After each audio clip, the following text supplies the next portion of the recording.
Harry, this is Hulk 470. Hulk versus the Circus of Crime. This is the vague age of Hulk. We cannot seem to get out from under that period in the 90s. But there is a great little 7-issue run, and that is the entire span of the vague age of Hulk. 7 issues isn't much of an age, but it's a run that everyone missed out on. It followed David Peters' run and was then quickly ended to make way for a bad relaunch by Jason Byrne, just like how Spider-Man's vague age was ended for a bad relaunch by Jason Byrne. This run is by Joe Kelly, and it's always been a sad case because of all of the ages that I have deemed vague. This is arguably among the highest quality. The Circus of Crime are in it a lot too. And there is nothing more depressing than the recap being crunched down into a single page so that instead an advert can be the fold out. And the recap can't quite fit everything onto it either. And the character bios for Dickie Jones and Marlo don't mention the fact that they are currently separated. And that is actually part of the story. It's mentioned in the story. It is required backstory for this issue. The main thing you need to know though is at the end of last issue, Atmaster from the Circus of Crime, he approached David Banner and mesmerised him, convincing him that he had to go to Las Vegas. He's done this because he knows his former group, the Circus of Crime, are active in Vegas, and he intends Hulk to screw up their current plans. It's also here where we begin Joe Kelly's long fixation with Krusty the Clown from the Circus of Crime. He will write this character in just about every Marvel book he writes. Krusty is the current leader of the Circus of Crime, and this story is utilising the character recounts the story in an interview / interrogation / therapy session trope. And also, David Banner has one of those gay little goatees. I don't call many things gay, but those goatees are. Now, I don't like the Circus of Crime. I think they are overused and often misused a lot. But my main problem is they often lack character. This doesn't. I'd say this is the best use of the Circus of Crime even. Atmaster and Krusty have always had characters or characterizations to draw from. They just often don't. Atmaster, fascinatingly, has insight into David Banner's past and his aids. I always thought that was never capitalised on much. Krusty had a redemption arc in Ghost Driver comics, not to mention everything Joe Kelly will do with him over the years. And then he will also become a gamma mutate, but nobody ever did anything with that. Princess Pythagoras is the other one I would say has some inherent character. She's in this, but she isn't doing much. Those three I can handle, but the Circus of Crime often inflates the team with not only nothing characters, but members with absolutely useless powers or skills. The other thing is that comics writers seem to think circuses are more commonplace and popular than they were. This one doesn't. It acknowledges that in 1998 no one is going to the circus, so the Circus of Crime have turned to robbing banks. David Banner, he is back in Vegas, and he discovers that Dickie Jones's wife, Marlo, also currently happens to be in Vegas. Marlo is hot. Let's get that out in the open. She is the insider baseball version of Mary James. And Dickie Jones aren't together. David Peter, for some reason, broke them apart at the end of his run. But then we'll have them get back together in Captain Marbles, the real one, Genesville. We will be seeing Dickie Jones in a few pages, but having mentioned David Peter, it is appropriate to talk about this. Joe Kelly clearly is trying to push Marlo and Dickie Jones to reconciliation, getting them back together. This story, this run, it ends with the implication that they will get back together. David Peter ignores it, and David Peter retconned this run. David Peter retconned every run between him leaving the title in 1998 and him coming back to the title in 2005. Everything that happened in between was revealed to be dreams that David Banner experienced. Fucking shite, isn't it? These 7 issues are good. Well, there is some iffy plotting near the end when it is having to wrap up fast. But there's great ideas and character arcs in these. Harrison Ford and Abomination Man, their arc is fucking incredible. Even after this run, Jason Byrne is a wash. But there are things in Richard Jenkins's run that are good. It's annoying that David Peter would throw in 2 actual runs in with the 2 shit runs. It demonstrates that David Peter, he isn't retconning Les Battersby's run because it is diabolical nonsense. He's not retconning Jason Byrne's run because it is Baz Comics. He's thrown those in with this run or Richard Jenkins's run.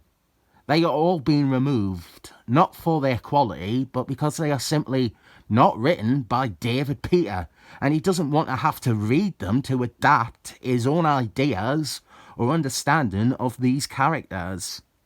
There's absolutely nothing in this run deserving of being retconned. It is a breath of fresh air. After David Peter had manned Hulk for so long, it's somewhat fucking different. But we are not allowed stuff like that with arseholes like him and Christopher Clairvoyant spitting out their dummies whenever anyone else even dares write what they think is theirs. We have some of that Harrison Ford stuff. The big thing is that his daughter, Hulk's love interest, Jennifer Connelly or Liv Tyler, whichever one you prefer, she was murdered, and he blames Hulk and David Banner, but the real culprit is Abomination Man, and that stuff we get between them, it comes in the final or the penultimate issue of this run. That's wonderful.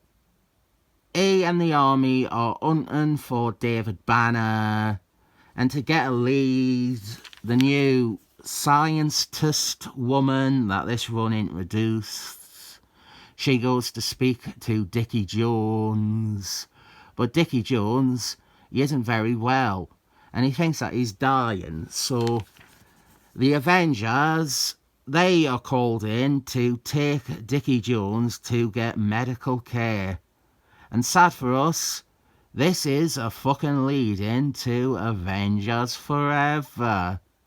I can't escape the shit comics, can I? We will be seeing some more in a few pages. Marlo, she has gotten herself involved with some dodgy gangsters. They are looking to rip off a casino, and David Banner goes in place of Marlo to try and get them to back off his friends. Now this is a kind of interesting and fun plotline. It whizzes through it, but we have David Banner being forced to go along with this heist for Marlo's sake. And the drama should be obvious. David Banner has to remain calm. David Banner has to avoid tension or upset because he could transform into Hulk at any minute and ruin this whole thing. It is a great setup for a story. We only get a couple of pages of in this, but I think it's worth more than that. Here is our look at what else we had on the shelves at that time. I start with what I have, and what I have this time around is Cable 61 by the same writer as this issue, Joe Kelly. That is all I have. Joe Kelly doing a lot of heavy lifting in 1998. The thing I need to bring to attention right away on this list, though, is Wolfman 131. That is the famously recalled issue featuring the word kike. On top of bad things beginning with a letter K, it's nice to see no Kurt Busey this round. The only comic listed that I have had eyes on before is the issue of Dead Pills, issue 22, and only because it features Cables on the cover. We have got the final issue of Spectator Spider-Man, 263, more of the Gathering of 5 crap, J2, issue 2, Mc2, Tom Falcon. Ron Lee does the art for that one. It is Juggernaut's son that wears flannel. A Wesley Snipes series I never have heard of before, so you know it must be a good one. Oh, what am I saying? I should have led with. We have the comic where Punisher is made into an angel. He dies and returns to Earth as an avenging angel. That's all that's really worth mentioning. And anyway, the Circus of Crime, they try to rob the same casino. And so now David Banner, he is caught in the middle of 2 different robberies. And this only exacerbates his predicament, and he cannot help but transform into his alter ego. Hulk is here, and Hulk starts fighting both of the gangs. And the Circus of Crime, they put up a respectable fight against Hulk. Wait till you see how it turns out for them. I should mention the artwork. The art for this issue is by Ed Ginsters, an artist who will, a decade later, become the regular artist for Hulk again, and he will go down, for many people, as one of the definitive Hulk artists of all time. It's not a great difference either.